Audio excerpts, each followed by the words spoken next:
রাজনৈতিক অস্থিরতার পাশাপাশি প্রাকৃতিক দুর্যোগে অর্থ বছরের শুরুতে রাজস্ব আদায়ে ধুঁকতে থাকা চট্টগ্রাম কাস্টম হাউস শেষ পর্যন্ত ঘুরে দাঁড়িয়েছে। মে মাস পর্যন্ত ৭৫,৮৬১ কোটি টাকার বিপরীতে আদায় হয়েছে ৭১,৩৮৫ কোটি টাকা। লক্ষ্যমাত্রা অর্জনে কিছুটা পিছিয়ে থাকলো গত বছরের এই সময়ের তুলনায় ১৫% প্রবৃদ্ধি হিসেবে বাড়তি আদায় হয়েছে ৯,৩৬০ কোটি টাকা। শুধু মে মাসেই আদায় হয়েছে রেকর্ড ৮,৫৬৬ কোটি টাকা। বিগত বছরে আমাদের এই প্রথম ১১ মাসে আদায় ছিল ৬২,০০০ কোটি টাকা, সেই হিসেবে আমরা ৯,৩০০ কোটি টাকা আদায় করতে পেরেছি এবং এইটা যদি আমরা পার্সেন্টেজ হিসাবে দেখি এটা ১৫%-এর বেশি আমাদের প্রবৃদ্ধি আছে বিগত বছরের তুলনায়। ব্যবসায়ীদের দাবি, ডলার সংকটের কারণে অর্থ বছরের শুরুর কয়েক মাস এলসি খোলা যেমন বিপত্তি ছিল, তেমনি নানা জটিলতায় আমদানি পণ্য ছাড় করাতেও পোহাতে হয়েছে ভোগান্তি।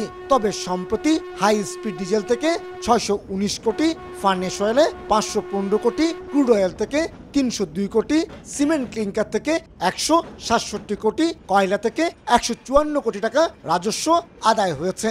এমনকি আমদানি করা ফল থেকে আদায় হয়েছে ১৭০ কোটি টাকা।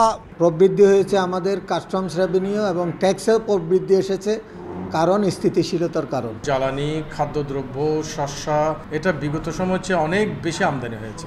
এই আমদানির কারণে আমাদের যে রাজস্ব আহরণ এটাই বৃদ্ধি পাওয়ার একমাত্র বড় অবলম্বন এটাই।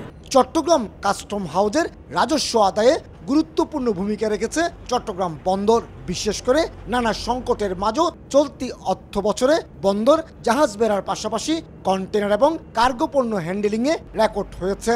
আর তাতেই বাড়তি রাজস্ব আদায়ের সুযোগ হয়েছে চট্টগ্রাম কাস্টম হাউজের, বলছেন বন্দর কর্মকর্তারা।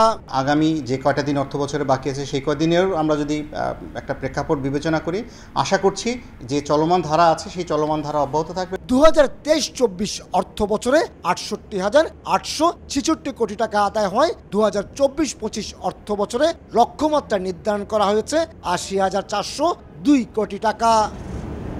বছরে ৭০,০০০ কোটি টাকার বেশি রাজস্ব আদায় করে জাতীয় অর্থনৈতিক অগ্রগতিতে গুরুত্বপূর্ণ ভূমিকা রেখে যাচ্ছে চট্টগ্রাম বন্দর এবং এই কাস্টম হাউস।